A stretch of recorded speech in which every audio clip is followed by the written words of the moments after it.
Hi, everybody. I'm Jason. We're actually doing that with hi, everybody. That's Kayla. That's our dog Stella. And welcome to another episode of The Jason Factor.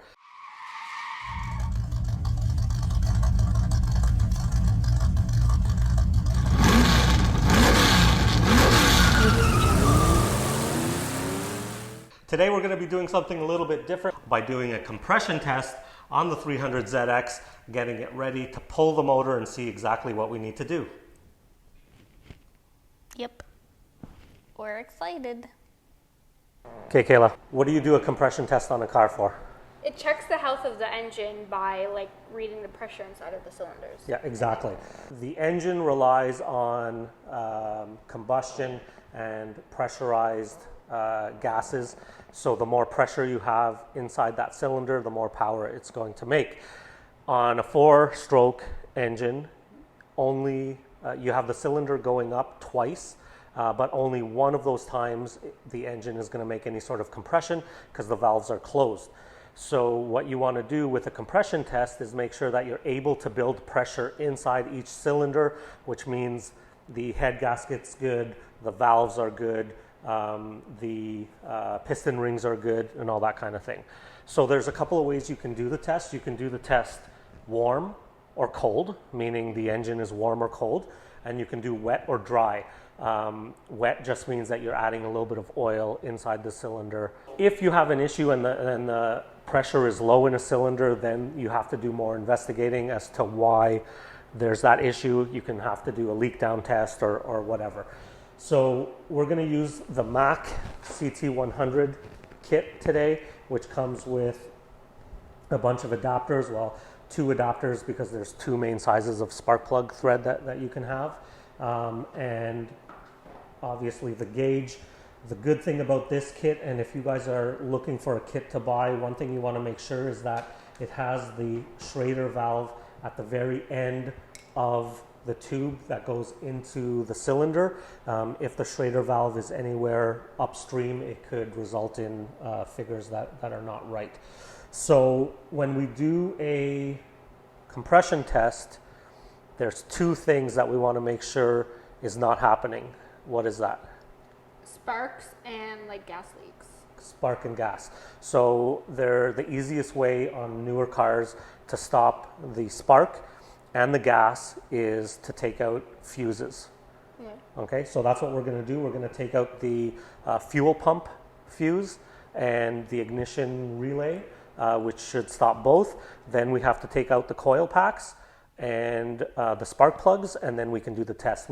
Okay, so as we mentioned, we need to disable the ignition coil and the fuel pump. So in this case here, the ignition coil is right here. So it's this one right here. So I'm just going to get a screwdriver.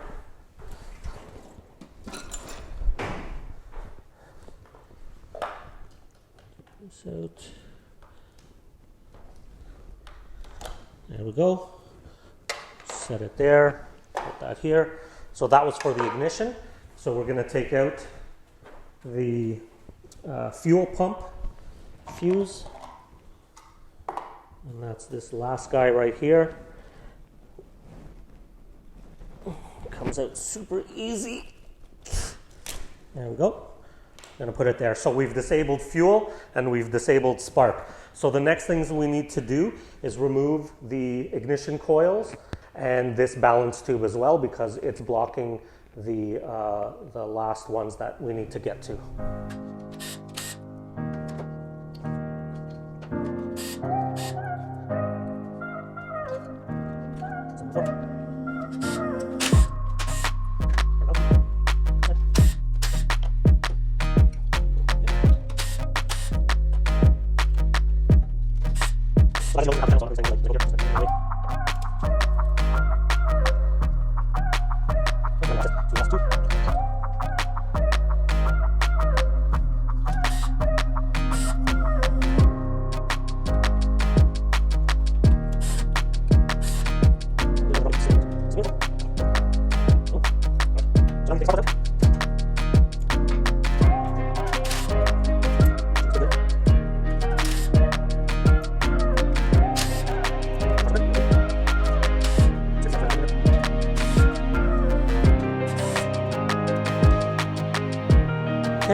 so now just to double check, we stopped the flow of fuel, we stopped the flow of electricity, we got all of the spark plugs out, so now it's just a matter of putting the tool inside each cylinder and cranking the engine over. I like to crank it until it stops building pressure so that I see ultimately what the compression is in each of the cylinders or how much pressure it builds.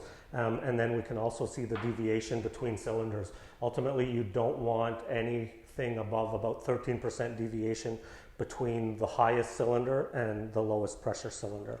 So it really doesn't matter where you start. As long as you get all of them, if one of them is bad, you know it's bad. And you don't want to over tighten this, you just kind of hand tight.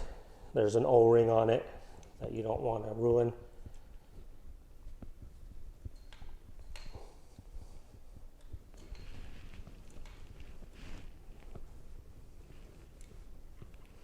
There we go.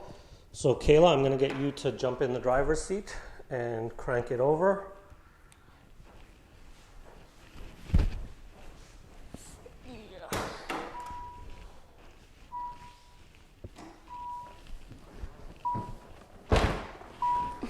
So move the seat all the way up and push the clutch in. Short.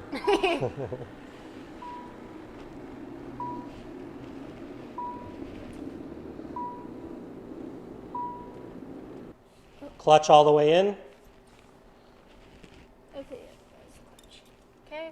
Yeah.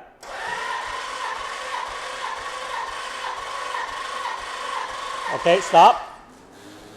All right, so we're well above 150 psi, almost 160 psi, so that is amazing. We'll let the pressure go. Sorry guys, I'm going to try to do this one-handed.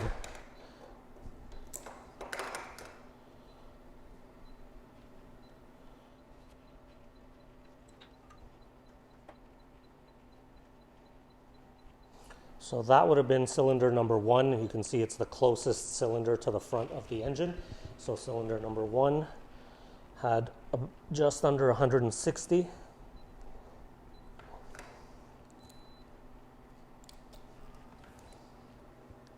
Okay, crank it.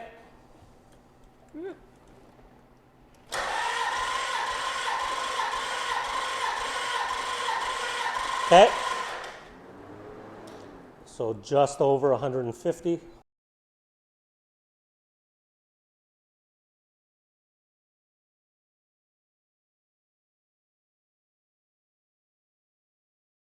All right, you ready, Kayla? Yep. Crank it up.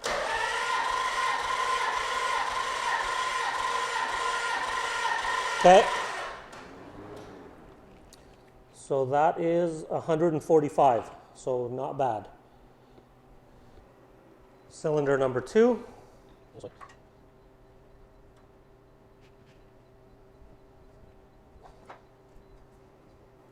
Okay.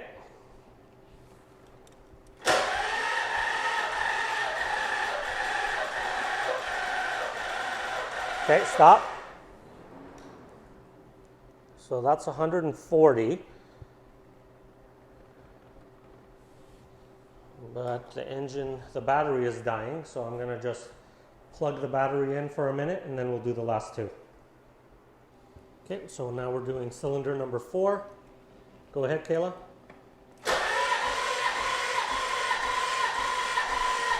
Okay, so that's right at 140. And next up, we'll do the last cylinder, cylinder number 6.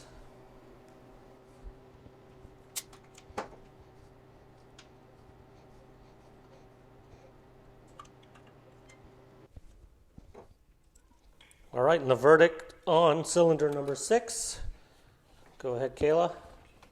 Yep.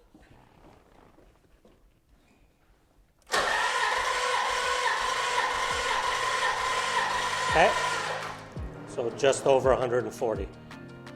All right, so that's it for this video. Just a quick recap. The compression test went awesome. I'm very pleased running a cold, dry test. The numbers that we saw were anywhere between 143 to 153, and that's with a battery that has seen better days. So I'm very happy that the engine does not need a rebuild. We're still going to pull the transmission and the motor, and we're going to replace all of the seals and the gaskets. There are a couple of oil leaks right now. The feed lines, the oil feed lines, so the turbos are leaking. I believe the rear main seal is leaking. The valve cover gasket's leaking. So there's just a lot of oil under there. So I'm going to replace anything that sees oil so we can make sure to get rid of all of the leaks. But I had a lot of fun in today's episodes. Kayla, I hope you had a lot of fun. Yes. Yeah. So as always, guys, don't forget to say it. Say like, it. subscribe, and comment down below. But only comment if you have good things to say, okay? We don't need no negative vibes. Good comments. Okay, whatever comments. We hope to see you during the next video. Peace. Peace. Not a mechanic.